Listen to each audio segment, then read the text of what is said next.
Kadang-kadang yang baik itu suka dielakkan, yang tidak baik malah diterima.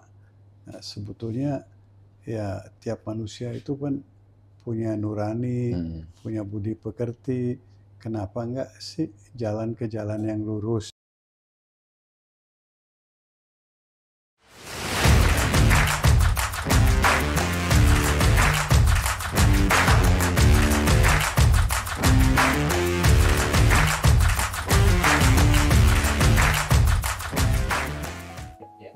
Halo calon pemimpin masa depan, kembali lagi bersama Bapak Danidan dalam episode kedua.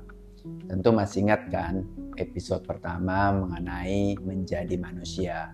Dalam episode kedua, kami akan membahas mengenai hidup bermasyarakat. Bapak, apa kabar Bapak? Ya, baik-baik Pak. Terima kasih sudah masuk ke episode kedua ya Pak ya. Iya, sama-sama. Nah, kita mau bahas mengenai hidup bermasyarakat. Nah, terkadang nih Pak ada sesuatu yang kontradiktif ya, antara benar tapi tidak dianggap baik dan baik belum tentu adil ya. Nah, kita nih seperti target sales, kadang-kadang kita bisa mencapai target dicapai dengan baik tetapi melanggar nih cara-caranya, tidak mengikuti SOP. Nah, bagaimana nih menurut Pak Dani menyikapi hal kontradiktif seperti ini? Saya juga perhatikan sering kejadian begitu Pak. Kadang-kadang yang baik itu suka dielakkan, yang tidak baik malah diterima. Nah, sebetulnya ya tiap manusia itu kan punya nurani, punya budi pekerti. Kenapa enggak sih jalan ke jalan yang lurus ya? Kenapa harus kita enggak punya logika sehingga yang baik kita sepelekan, yang tidak baik kita welcome. Nah, kalau bisa sih saran saya kepada masyarakat supaya kita kembali ke jalur yang benar supaya tidak membingungkan masyarakat. Memang betul zaman sekarang kita perhatikan bahwa orang-orang yang tidak baik itu malah diperhatikan. Ya boleh kita diskusi supaya kita kembali ke jalan yang benar aja. Harus masuk ke kaidah yang benar ya. Betul, ya. betul. Nah, tapi kenapa sih masih ada kadang-kadang penyimpangan ya, orang-orang tuh masih senang melakukan hal-hal yang ya menurut saya tuh kayak kurang baik, seperti ya mungkin ada sedikit korupsi atau sedikit mencuri sesuatu yang bukan haknya. Nah, itu kenapa ya masih ada seperti itu ya? Nah, itu yang orang-orang melakukan itu, mereka itu sudah mati rasa. Jadi mereka nggak memperhatikan walaupun mereka melanggar hukum. Ya kalau orang udah nggak punya nurani, udah mati rasa, ya mau diapakan aja, mereka tetap akan menjalani apa yang mereka mau jalankan. Walaupun mereka tahu nilai-nilai itu sebenarnya tidak boleh ya, tidak diajarkan oleh agamanya atau mungkin di lingkungannya, tetapi mereka masih rasanya ingin melakukan sesuatu yang memang melanggar di norma-norma masyarakat ya. Ya kadang-kadang kita masyarakat nggak bisa berkutik ya. Ya kita sebagai orang manusia yang betul-betul menghormati kemanusiaan, ya paling tiap orang nanti ada karmanya sendiri. Ya. Nah, kalau ngomong karma nih, nah bagaimana kita pertama kali harus mendidik masyarakat kita nih? Kita sebagai hidup bermasyarakat kan kita juga harus melihat teman-teman sekitar kita, lingkungan kita. Nah, bagaimana kita caranya mendidik mereka ya Pak? Maksudnya kita nih mungkin dari Bapak atau dari saya lah, dari sekumpulan orang-orang kecil ini bisa membantu mendidik mereka bahwa ini loh tidak benar, ini loh tidak adil. Itu apakah ada ini nggak Pak kira-kira caranya yang menurut Bapak bisa pas gitu kena untuk ke masyarakat? Sebetulnya mereka udah dapat pendidikan itu dalam sekolah dasar, sudah mendapatkan. Tapi arah perjalanan kehidupan mereka yang hidup itu sangat keras, merubah pikiran-pikiran mereka ke arah yang terbaliknya. Sebetulnya mereka punya nurani, mereka punya budi pekerti, mereka paham bahwa apa yang mereka lakukan itu tidak baik. Tapi kadang-kadang karena kebutuhan, kadang-kadang karena kesejahteraan tidak setimpal, jadi mereka menyimpang ke arah itu demi melanjutkan kehidupan mereka. Jadi kadang-kadang hidup bermasyarakat itu bisa tidak adil juga ya. Betul. Kesenjangannya terlalu jauh ya. Betul. Nah itu sebetulnya yang kayak begituan adalah tugas pemerintah untuk bagaimana memberikan kesejahteraan kepada masyarakat. Kalau masyarakat sejahtera, mereka tidak akan memikirkan ke arah yang menyimpang. Nah, banyak kesejahteraannya yang tidak terimbang sehingga mereka mengambil jalur lain karena demi menyambung kehidupan mereka. Nah, apa yang peran kita nih sebagai warga Indonesia atau hidup di dalam masyarakat ini, apa perannya kita bisa membantu pemerintah tuh?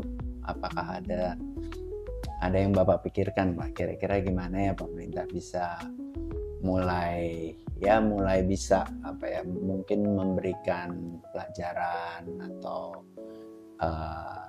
keseimbangan antara yang kaya dan yang miskin. Itu saya sendiri ada tulis juga di buku saya dengan judul Baik dan Buruk. Jadi saya menulis bahwa di dunia ini banyak orang yang buruk, tapi buat saya lebih banyak orang yang baik. Hanya kita belum bertemu. Tapi kalau tidak kita bertemu orang baik, kita sendiri tetap mulai jadi orang baik. Mungkin kebaikan kita bisa terpengaruh dikit-dikit ke manusia yang kurang baik, supaya mereka bisa kembali lagi ke arah yang baik. Jadi memang harus dari kita dulu ya. Betul. Kalau misalnya kita ngerti ada yang tidak baik dan ada yang baik, ya kita kalau misalnya, mudah-mudahan nih kalau misalnya kita bisa ngelihat, oh kita yang baik dulu bisa memberikan contoh atau meneladani lah ya, istilahnya meneladani orang-orang yang kurang baik. Semoga kita harapkan apa yang kurang baik atau yang tidak baik bisa berubah dengan mungkin ya kontribusi kecil kita ya Pak ya. Betul, kalau semua orang menganut pedoman itu, ya lama-kelamaan orang yang tidak baik bisa jadi baik. Bisa menjadi baik. Ya. Tidak ada orang yang dilahirkan di dunia ini dengan stempel bahwa anak ini tidak baik, anak ini baik. Tidak ada. Semuanya sama, lahir itu sama. Jadi dalam perkembangan dalam kehidupan, nah itu mereka menjadikan mereka itu mengambil dua arah. Ada yang ambil arah yang tidak baik, ada yang mengambil arah yang baik. Nah itu kita banyak melihat di dalam dunia ini karena kebutuhan mereka.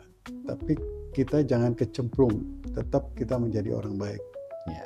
Ya kita sebagai orang yang hidup di masyarakat memang harus selalu mengingatkan ya, harus mengingatkan bahwa harus istilahnya menyentil, ini jangan ngikutin, ini kurang baik. Jadi nanti lambat laun ya masyarakatnya juga akan berubah terus ke arah yang lebih baik dan lebih baik lagi. Biasanya arah yang tidak baik ujungnya akan kecantol dengan kesusahan. Oke. Jadinya lebih baik kita hidup yang baik, nanti ke depannya pasti ke arahnya yang lebih bahagia ya Pak ya, bukan susah tetapi lebih kepada kebahagiaan. Oke. Betul. Ya, apa sih pendapatnya Pak Dhani mengenai demokrasi? Apakah demokrasi itu selalu bisa melahirkan kebaikan atau keadilan? Seharusnya ya. Demokrasi itu berarti supaya kita mendapatkan keadilan, kesejahteraan, tapi ternyata tidak. Nah itu sebetulnya untuk hal-hal itu saya sih menyerahkan kepada pemerintah untuk bisa mentegakkan supaya demokrasi itu jangan luntur aja. Ya, jadi memang harusnya demokrasi itu sih bagus ya Pak ya, untuk menciptakan keadilan, kesejahteraan, kebenaran. Tetapi ya memang mungkin dari individu lagi, kembali lagi dari individu. Kalau misalnya mereka tidak menjalankan dengan baik, akhirnya demokrasi ya meaningless ya, tidak akan luntur. Nah, pesan-pesan moral apa nih yang Bapak ingin sampaikan agar kita bisa semakin menjadi manusia yang bermoral, sebagai masyarakat yang bermoral. Ada pesan khusus nggak Pak? Ya, kita sebagai manusia itu harus jaga kemanusiaan. Jadi kalau kita tidak menjaga kemanusiaan, ya kita dianggap sebagai orang bejat. Nah, itu tergantung terhadap individu. Masih banyak orang menghargai kemanusiaan. Jadi seperti kita ya, saya pernah ditanya sama teman saya, apakah kamu sudah pernah melihat Tuhan? Saya bilang belum. Saya balik bertanya kepada teman saya, apakah kamu sudah pernah melihat Tuhan? Dia juga menjawab belum. Nah, terus saya tanya lagi, apakah kamu sudah melihat kemanusiaan? Dia bilang sudah. Nah, saya bilang kemanusiaan itu adalah jalan ke Tuhan. Jadi sebelum ke Tuhan ya kita harus kemanusiaan dulu ya. Betul, kita jadi, harus mencintai sesama manusia. Jadi dulu. Tuhan menciptakan manusia, kita harus hormati ciptaannya. Itu menuju untuk melihat Tuhan. Betul. Ya, setuju. Terima kasih Pak Dhani, kita sudah menyelesaikan episode kedua mengenai hidup bermasyarakat. Kita masih ada episode selanjutnya. Silakan Pak. Terima kasih juga Pak. Demikian podcast episode kedua bersama Bapak Dhani Dan. Semoga kita bisa menjadi masyarakat yang lebih bermoral. Sampai jumpa di episode selanjutnya bersama Bapak Dhani Dan. Salam calon pemimpin.